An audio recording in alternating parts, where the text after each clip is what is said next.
దేవుడు ప్రపంచాన్ని చేయుట. యేసయ్య సూర్యుడు, చంద్రుడు ఇంకా నక్షత్రాలను యేసయ్య చేశాడు.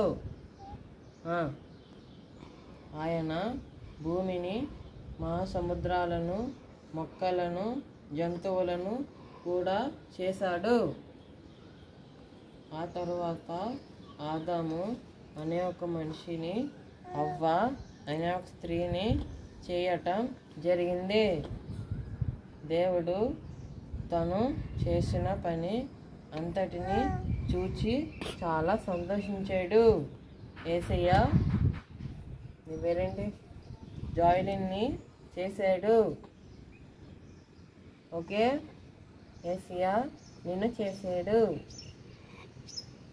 అంతే, బైబిల్ స్టోరీ అయిపోయింది.